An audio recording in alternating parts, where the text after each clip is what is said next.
And because of the fact that we all share common humanity, as we seek in various ways through different organizations to address the ongoing conflict, the purpose of our webinar today is to avail the opportunity to share our challenges and to identify common grounds for partnership so that together we can forge ahead to bring humanitarian relief as long as this crisis lasts.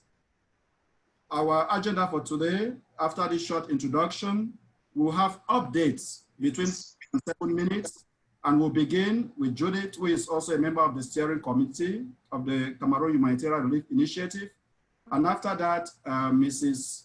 Kelechi Jameson will also give us updates, and then Dr. Emmanuel Faure, and then Sister Mary. We'll have intervention from our co-chairs, Dennis Foretia and Alan Tite. And after that, we are going to have questions and discussions and a closing remark. So I'll invite Judith right now to give us updates from the Cameroon Humanitarian Relief Initiative. Thank you. Yeah, hello, good afternoon, everybody. This is Judith Nwana, and I'm a member of the steering committee of CHRI. And this is just going to be a brief update on what we have done. Thanks, Father, for bringing us up to date and for doing the intro. And just welcoming everybody again. Thank you for taking the time this Saturday to join us. We are going through some really very difficult times at the moment in Southern Cameroon, bearing in mind the escalation of violence within the last few weeks. And we are reaching out to you and everybody who is on here to keep supporting us, to keep supporting CHRI so we can bring relief to those who are affected by the conflict. So just a quick update as to what CHRI has achieved within the last 2 years.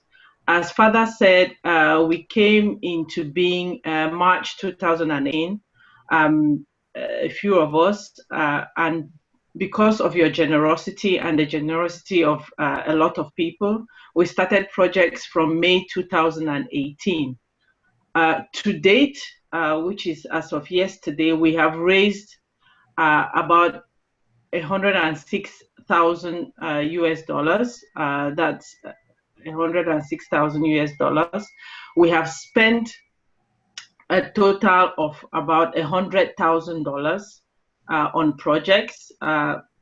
So at the moment we have just over 6,000 cash in hand. We have done numerous projects.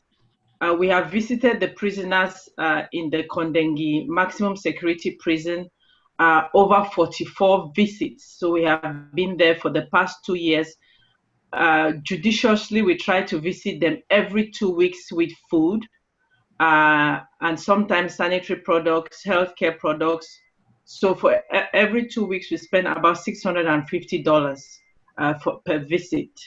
So we've done about 44 visits. We started with 1,100 every 2 weeks. We went down to 1,100 every month, and then based on the money we have, we now judiciously go there every 2 weeks, spending $650 every time.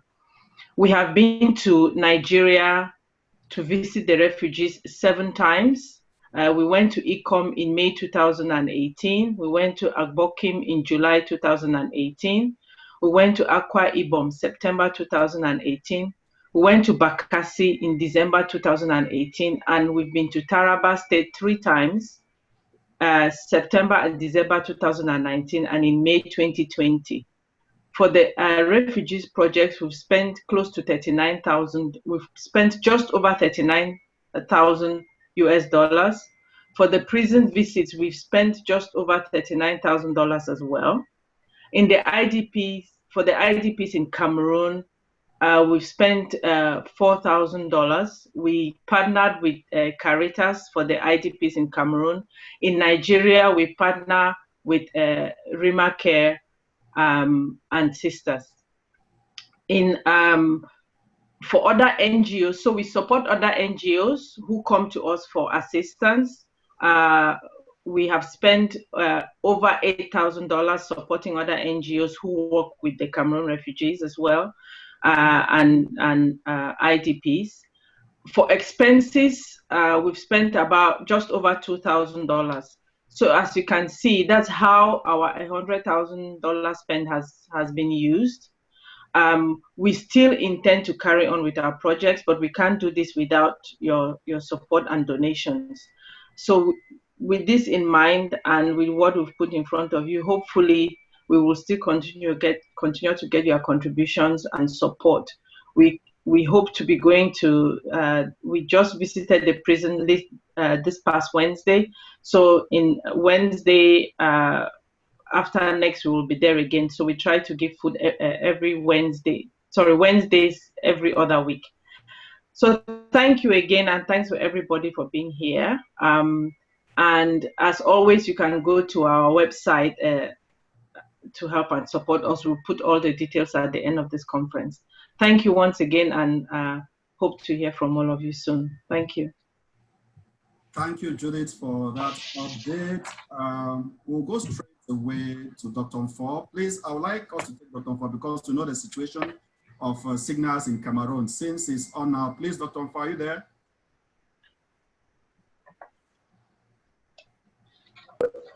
Hello, Father. Okay, yes, good evening. Good evening, Father. It's a pleasure to be on and to see you a smiling face, yeah, and to know that not everything is lost yet. The challenges surely are there, but God is more than the challenges, and He's taking care. So I'm glad to be on this panel, and I want to greet all of the people who are on, all of the participants, and to thank you for thinking of doing this webinar to let the world know what is happening with us here in Cameroon. So do I go ahead and just present what I have to present? Yes, Dr. Mfor, you have 5 to 7 minutes for your updates. Okay, thank you very much. I would have loved to share my screen, but the connection on my laptop is very slow. So yeah. I am working from my phone. So I will just go ahead. You will not be able to see my screen, but the various PowerPoint I did. But I'm sure with time we could still be able to share them, so that we can truly know what is happening out here. So when we talk about the humanitarian situation in Cameroon, in fact, those of us who live in Cameroon, and we call it ground zero. That's how we call it. We are in ground zero, and in ground zero is like saying that a zero below zero is minus, and we consider our zero to be on the ground. And at any time you could go below the ground, and it has been happening. It's happening, and so we are thankful that we can have time to do that. So I have my slides which talk of the history of how this crisis started, but I will not come with that one. I will just go ahead to tell you the challenges, because at least we have had occasion to know the challenges, or we have had occasion to know the background, to be able to follow what exactly happened to bring us to where we are. So let me just go ahead to give you the challenges that we are facing. Now, firstly, I want to put my challenges under the following point. Now, let's look at shelter. For shelter, we know that a lot of people have been displaced into bushes. In these bushes, there is no shelter of any form. They are living in makeshift huts, and with the rainy season intensifying, it is a real problem. So whenever it rains, I think of the ones out there. In fact, my heart just melts within me, because if you are within the house and it's raining and you feel that cool, how much more of those who are outside? So shelter is a problem for those who are out there in the bushes. Now, those who have been able to relocate to some other towns, they are either living with relatives or they are renting, and they are crowded in little rooms. The shelter is still a problem. There is no way where they can live freely. So shelter is a problem, and many of them face eviction from where they are because they cannot afford for the rent and the rest of the things. Then let me talk about water, sanitation, and hygiene. Before the crisis, the situation of water, sanitation, and hygiene in the Northwest and Southwest was not the best. So the crisis have just come to make a bad situation worse. Now, those who are living in the bushes, they get water from unsecured sources. So cases of waterborne infections are on the increase. Those who are living maybe within the suburban or the urban areas, water is still a problem. In Bamenda, water is a problem. So how much more those who are coming in, they don't have the water they need. So it is a real problem. Now, let me talk about food. Feeding is a real problem for those who are in the bushes as well as those who are in the towns. Those who are in the bushes, they could not access their farms, so a lot of farmland was not cultivated. So there is no food anyway. What we experienced in Bamenda now, there is a hike in the prices of food that used to be on the market. The prices are going high because the food is not there, and the little that can, some of it has to be moved to Douala to Yaoundé, where people will pay higher.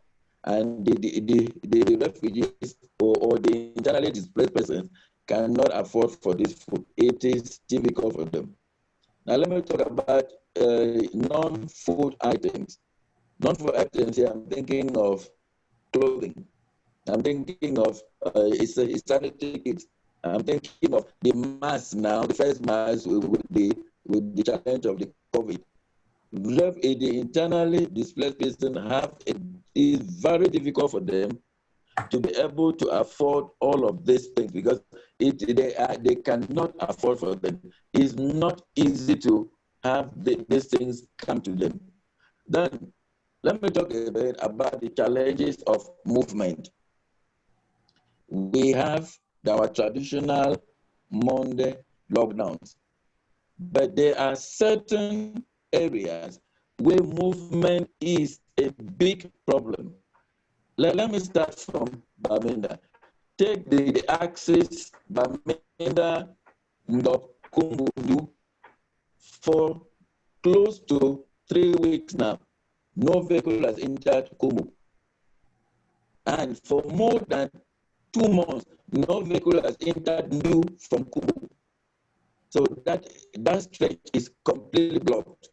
People who have to go to Ndu to Nkambe from Bamenda have to go through Bafusam, enter the Adamawa, then enter from Secondary, and the transport one way is 50,000. How can you expect whether people will be able to move? It is very difficult. The axis, Bamenda, Bali, Batibu, it is open at some point, but it is a volatile axis. It can be blocked at any time. The axis, Bamenda, Bafut, Womb, it is slightly open, but it could also, based on how the ongoing things come, it could also be blocked.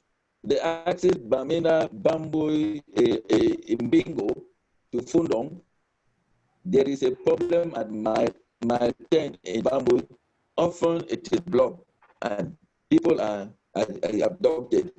The axis Bamenda Santa, that one is much more open because it is the major entryway into the region. Most of the times it is open, but we have cases when on Mondays it is blocked, but there are certain days that when the attacks come up, they are also blocked. Now, let me go to protection.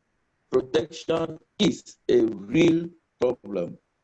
Cases of abduction, cases of killing, they are rampant. They are on a day-to-day basis. And of recent in Bamenda, a new phenomenon was added, explosions. using the gas bottles. One just happened at the Gwen Market yesterday. One that happened at the Amomezam entrance. It happened at Gang Junction. It has happened at the roundabout. It is on a daily basis. So protection is a real problem. Another issue that I come up with within the past week is abduction of children for ransom.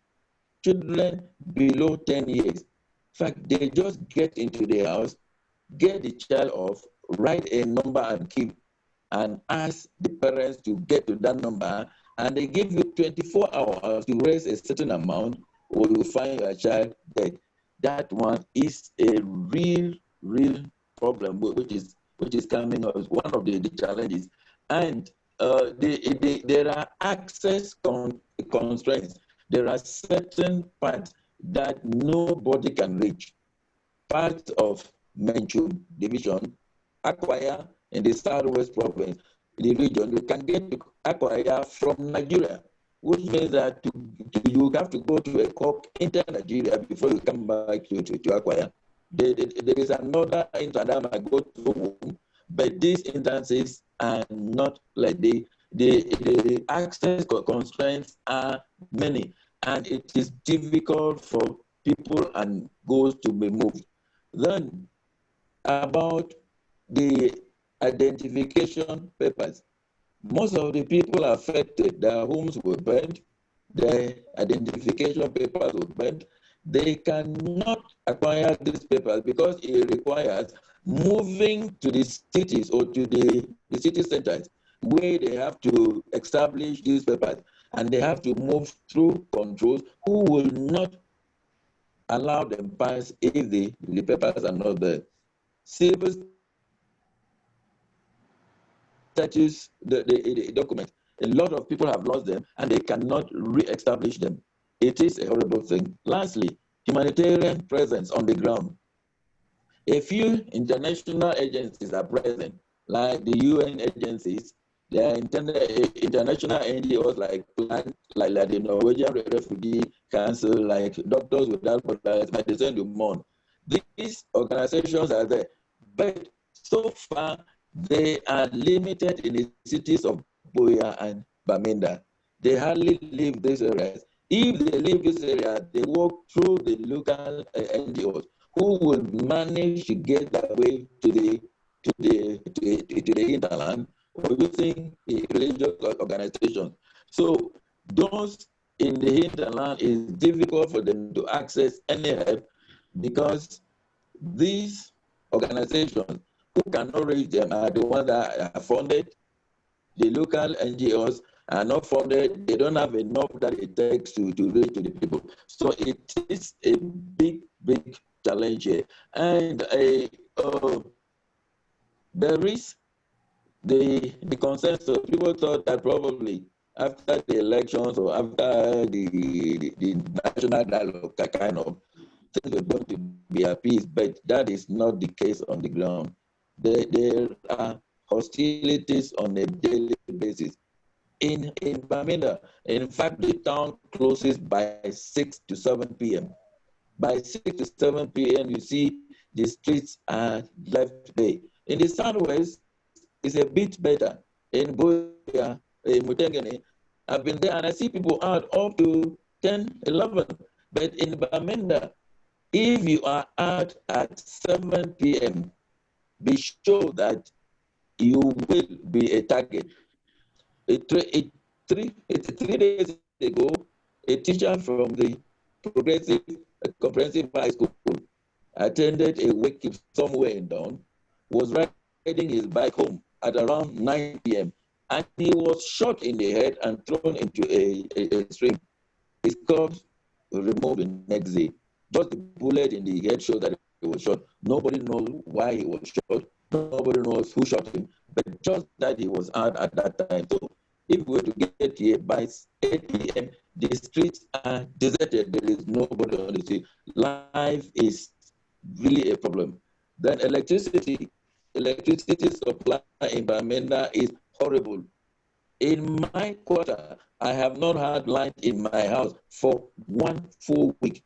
Light comes for a few minutes, during the day. And by the time I get home in the evening, there is no light. It might come at 11 p.m. and by 4 a.m. it is gone. So the challenges are really there. But we are hopeful. We are trusting that when we begin to talk the way we are doing, we let the people outside they know what is going on. We can be able to push the case through, and I'm confident that something will come. So for now, let me raise my case. We will come back if there are questions. Thank you. Thank you so much, Dr. Mfor. It shows that you are really on ground zero, and and any other information that you got, we're going to get them at the end, perhaps use them on our website. Right now, we have 30 more minutes. I will call on Mrs. Kelechi to present. You have 5 to 7 minutes. So, Mrs. Kelechi. Okay, can we hear me? Yes, 5 on 5. Yeah, we're getting you. Okay, I'm just going to be very brief, though it's sort of a bit lengthy, but I'll try to make it very brief. Okay. Just to give an update, so far in Nigeria, UNHCR as a coordinating agency has registered about 57,809 refugees out of Nigeria, Cross River, and then you also have for Akwa Ibom, then you also have Taraba, you have Benue, mostly Benue, Taraba, and Cross River State. And then the estimate so far is that about 45% of these refugees are residing in the settlements, while you have 55% staying outside the settlements. They are in the host communities and the urban areas. There's protection interventions going on, manned by Caritas and FGDPC, mostly the protection arms of the Catholic Church. So you have them doing birth registration, you have them doing border monitoring, you have child protection intervention going on, specifically targeting unaccompanied children and separated minors. So, and so far, for all interventions that we've enjoyed in Nigeria for this year, except last year, when there was a conflict between refugees and the host community, so far, the project has enjoyed peaceful coexistence between them, the refugees, and the locals, particularly in Cross River State. There has not been any incident of troubles or conflict between the refugees and the host community. Of course, education has been paused for a while, only owing to the COVID. I'm actually saying this because of the impact of the COVID. So I'm just trying to throw light on those areas. So education has been paused for a while as a result of the COVID intervention. And then, of course, access to health has been better, particularly for the refugees staying in the camp. But we can't say the same for refugees in the host community, particularly the refugees in Taraba. Access to health has not been very, very good. Things are just trying to look up a bit. UNHCR has just opened their office in Taraba. They are trying to strengthen their interventions in Taraba and all that. So things will begin to look up a bit for Taraba refugees. But then that's for health. So there's health system strengthening, there's health insurance for them. But then most often this intervention also gets to mostly refugees in the camp and not the ones in the host community. So for food and non-food items, which is a particular area that Remake handles for UNHCR, Remake actually handles the food component, that's the cash-based intervention for food, and then the shelter component. So far, refugees have received cash for food from January to June. So the last cash for food to refugees was paid in April. That's to cover the month of June. When the COVID started, so nobody knew what particular measure to take. Weren't sure of the dimension or the scope of the scourge. So everybody just kept trying to take best safe measures. So at that point, refugees were given in April. They were given cash for food till June, just trying to allow us time to study what the COVID intervention is going to be, since it's going to require bringing in people. So so far, they have gotten it, but then as at July, POCs have not received cash for food for July. No POC has received cash for food for August. This is August. And then, of course, they got the money last in April. So there was even, we were protesting when they were giving this money as of April, because we know what the consequence is. You're going to eat the money in advance.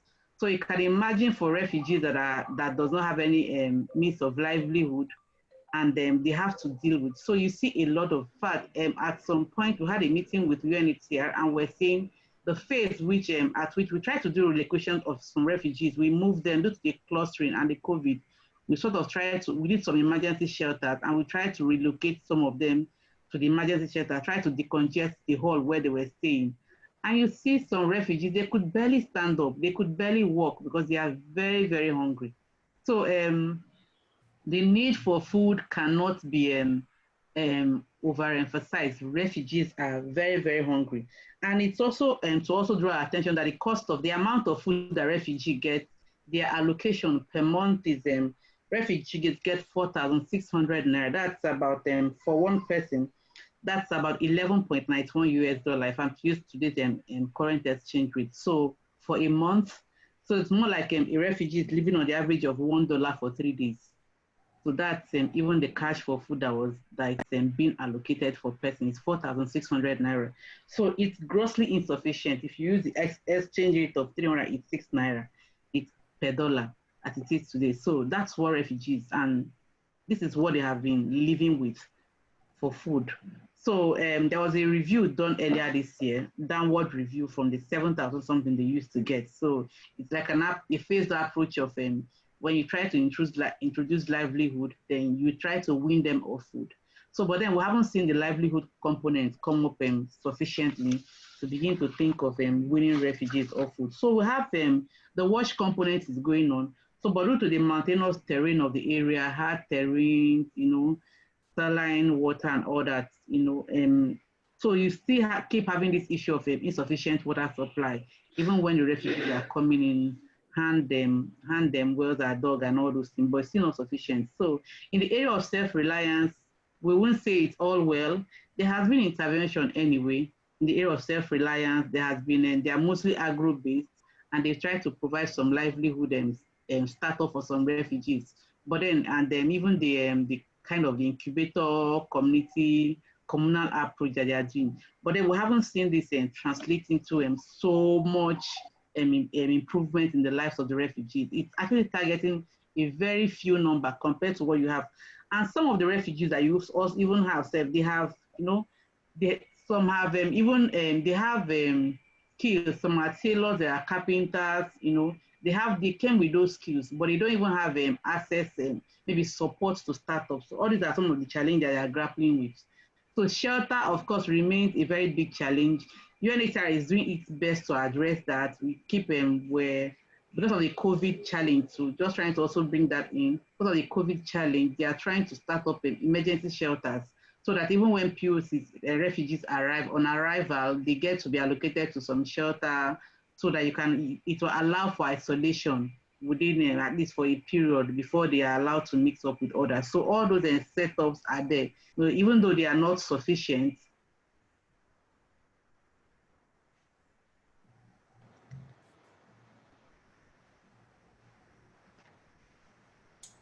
Hello, seems Mrs. Kalachi is frozen.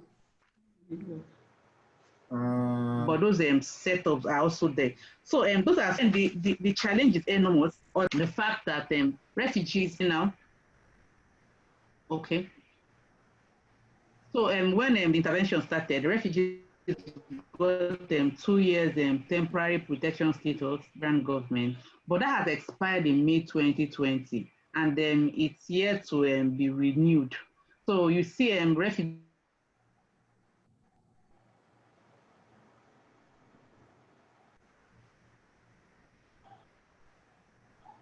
It's frozen. Okay, it seems. Refugees who have to go outside the remote areas or outside the particular areas of Nigeria where they are familiar with the refugee system. Can you hear me now? Yes, go on. Okay, my internet is on. Yeah. I'm sorry for that. That's our situation here. Yeah. So the temporary protection status has expired since May 2020, and the Nigerian government has not renewed that. So you see refugees who have these documents being harassed, and they are not able to move freely within Nigeria. You also have too many child-headed households of course, education, the poor school supplies are there. This has actually doubts the quality of education that the refugees are getting. Lack of food has been a major challenge. For us, it's a ticking time bomb. You know, we had to tell UNHCR at some point where we're going to, it's a point where we begin to carry body bags.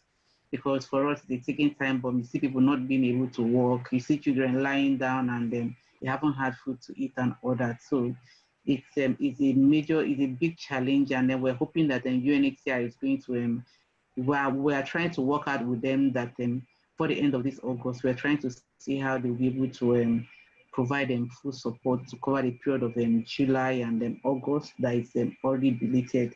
So water is there, and of course the gap with self-reliance is overwhelming. And it's also important to know that cash for food gets to about just 60% of refugees. 40% of refugees do not get this cash for food. And these numbers are the ones in Taraba. They are the ones in can we hear me? Yes, go on, Kelechi, we can hear you. Okay, so these other 40% are mostly the ones in Taraba, the ones in the host communities, the ones in the urban area. Most of them do not have access to food. So, and also to note that in this time, on this COVID time, UNHCR has sort of reversed, they've sort of brought all their partners together to reverse their interventions in the light of the COVID. They're even trying to raise funds internationally to address COVID responses. So you see that some areas, you see cash that was meant for money that was meant for maybe renovating school facilities or doing those support are being diverted to begin to support hospitals renovation, setting up of labs that can take care of isolation centers and all that. Currently, there's a plan to have a lab in Taraba. There's an isolation center in Ogoja, Cross River State. There's one going on in Benue. All the areas where we have refugees, they are trying to sort of equip the facilities to have isolation center and even give them access to PPEs to begin to address COVID challenge in a vet where it gets to that scale. And it's also a good thing to note that as at today, as at yesterday, there's no report of any refugee that has tested positive to COVID. So that's the feedback I can give so far. Maybe if there are other questions, I can address them as the need arises. Thank you. Thank you so much, Mrs. Kelechi. We're going to answer the questions at the end. We have one question for you. Hi, Sister Mary, are you there? Yes, Father. Okay, Sister, over to you. You have 5 to 7 minutes for your presentation. Thank you so much, Father, for this opportunity. I want to also thank Madam Kelechi for giving an update of the situation of refugees in Nigeria, as I am based precisely in Taraba State. As I was introduced at the beginning, I am a religious from the tertiary Church of St. Francis, and I have been in this mission for 1 year, 4 months. Our congregation came in response to our charism and our mission statement to be an empowering presence wherever we find ourselves, and also to take care of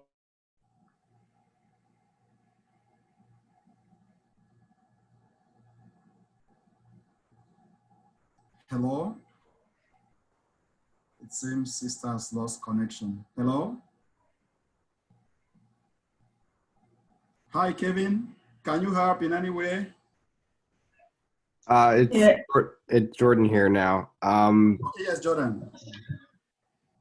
It seems if she lost connection, she might have to leave and rejoin. Okay. I thought I heard her in the background. She's still connected. She's still connected. I think it's just the connectivity is probably slow. Yeah, she's not on mute either, so she should be able to talk.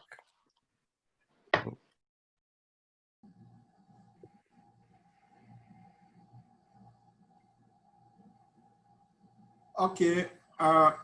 In that case, Jordan, we might go back to Kelechi for this question.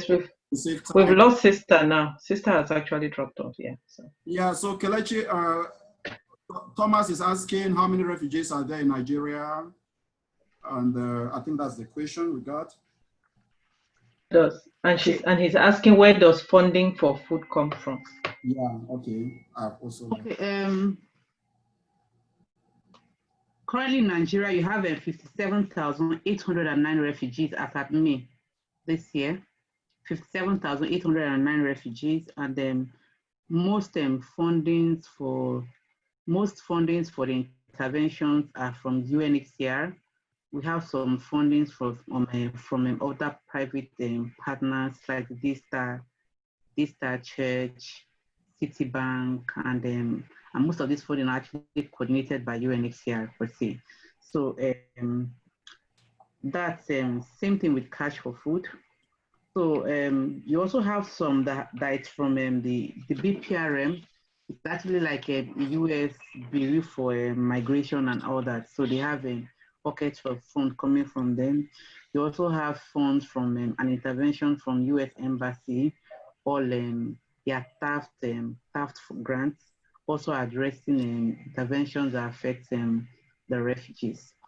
So most of the funds are either from UN, US, and then other philanthropic organizations that are other NGOs, foundations that are supporting in pockets of ways to the refugees.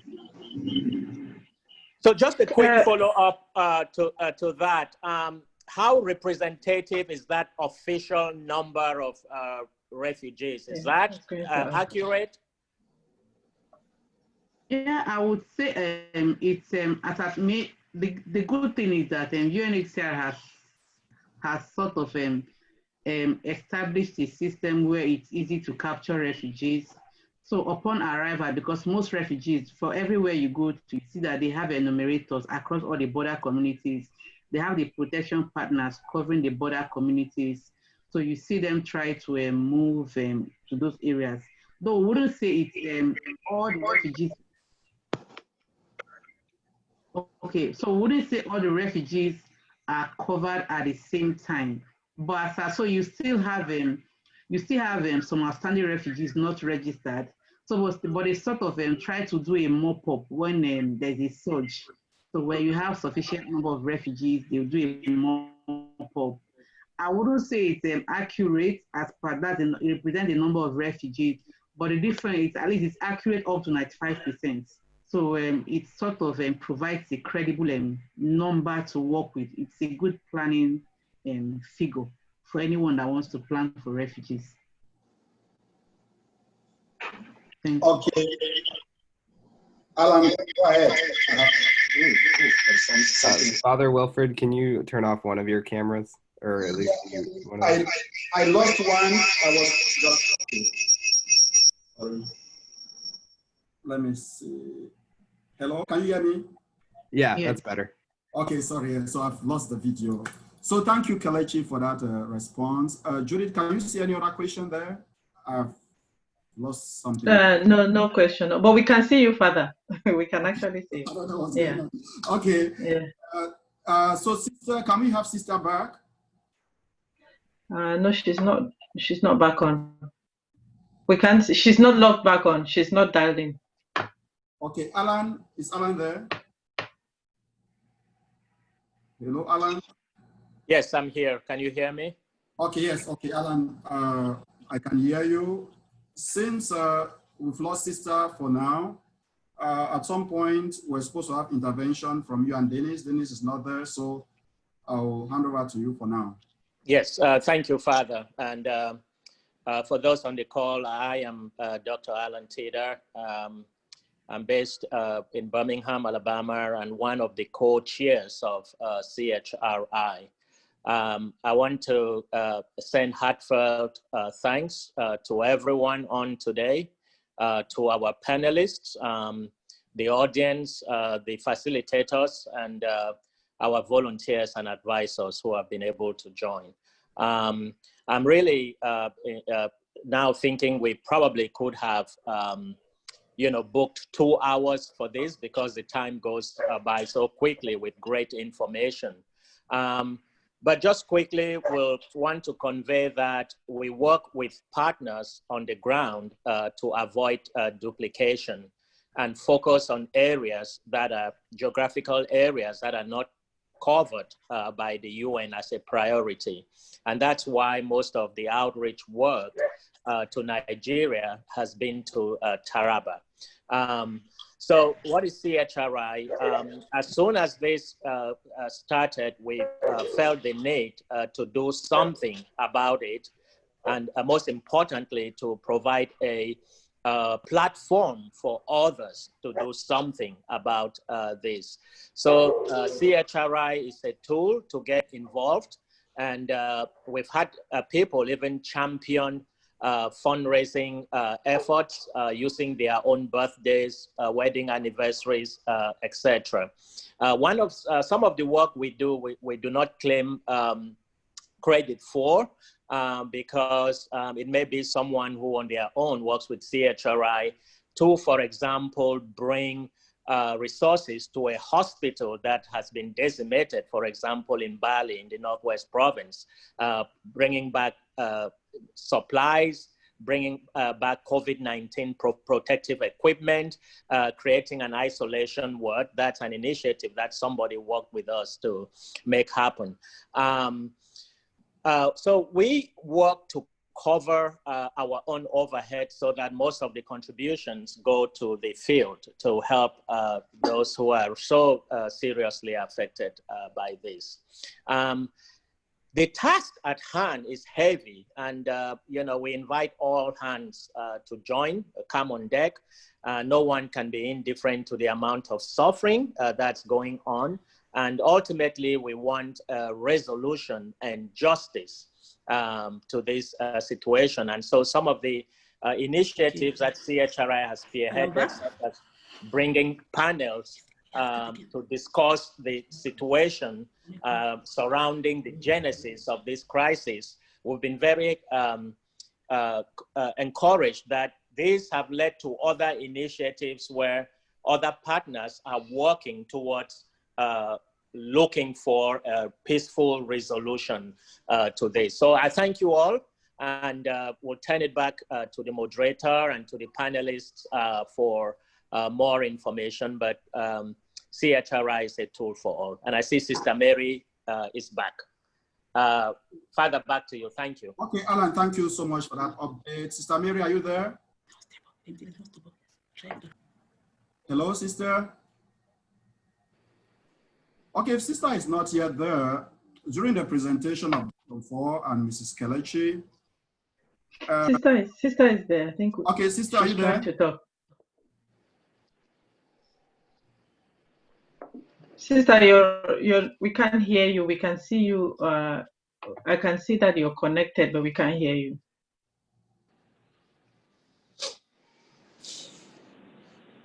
Hello, sister. Anyhow, while waiting for sister, Dr. Four and Mrs. Kelechi, first, Dr. Four, you talked about people living in bushes. Truly, there are a lot of things going on that we abroad, we do not know. We cannot see everything on social media. There is nothing at all on the international news. So every time that we have people like you on the ground, it looks like the crisis is new. Things are happening that we do not have an idea. So hopefully we're going to plan another webinar, but since so many things were raised by both of you, I would like us to talk about like some priorities. Two of you, if we have to like take one or two issues right now, what do you think we can focus on so that at the end of this webinar, CHRI, together with the partners, we can be able to put out something that will spare our donors to focus on some issues that both of you have raised. So Dr. Four and Mrs. Kelechi, can we just like talk about these priorities? Hello, okay, yes. Yeah, Father, can you get me? Yeah, Dr. Four, something like those living in bushes, like you said, they don't even have shelter. That's something that's, so we don't know the number, an estimate of the number, of course. We cannot know the entire number because even though we learned that people were in bushes, but when we presented it, this is something that I think we should look into. Well, I might not get I might not give us figures here now, but I think I can be able to get some figures, which might not be very reliable though, because some of them are in hard to reach areas. There are whole villages that have actually moved, and it's difficult to get the numbers. But what I want to highlight for now is the fact that water, sanitation, and hygiene, wash, is a big problem. But with the rains on, the problem looks a bit better because they could harvest rainwater to use. But with the imminent approach of the dry season, it is going to be difficult because the small surface water that they're using, the spring sources will dry up and it will become a real problem. So for now, water sanitation is a big problem. The second problem, these people are very far from any health facility. They are children who have missed the routine vaccines completely for over a year. There are pregnant women who have not attended any antenatal clinic because there is no one near close to them. And if they were to get to these facilities, they need to move for a very long distance, and it will be difficult for them to get there. So we have helmet, vaccination, expanded immunization. The CDC is doing something with UNICEF in that direction, but it is limited to certain health districts. Always has 19 health districts. For now, we're working only with 8 because their funds cannot allow us to cover all of that. So that is the priority that might come up. So for now, we could think about water sanitation, hygiene, how we could let them even have the water storage cans, even to get water and store them in those areas. Then think about vaccination, how to expand immunization, because it is a big issue for now. Okay, Dr. Fon, thank you so much. We have just 2 minutes to wrap up. Mrs. Hello, Sister Mary is back. Sister, you are back? Yes, I am back. Sorry, I had a small challenge. Can I continue? Sister, we have just 2 minutes to wrap up. We're sorry that you had those difficulties, but just a minute. If you have to tell us the most important thing that we can do, what will you say, sister? The challenge of COVID-19 has really come, and a lot of refugees are suffering. They need food, as the other people said. They need food. I am in Taraba State. The UN just came in. We have moved around to so many villages or host communities of more than 20%, but in most of them, they need food, they need water, they need health facilities. Okay. The restriction of movement have made things worse. We are not even able to move. Okay. Thank you so much. To have a follow-up, I'd like to thank all of our speakers today, joining for their contributions, for all that you shared. And truly, we are going to have a follow-up webinar. And we thank all our participants. Please, those who can support us will be very grateful with anything that you have to support us. And we are going to inform all of you about the next webinar. Thank you all so much. And Jordan, thank you. Thank you, everyone. You guys were great. Thank you. Thank you. Bye-bye. Thank you.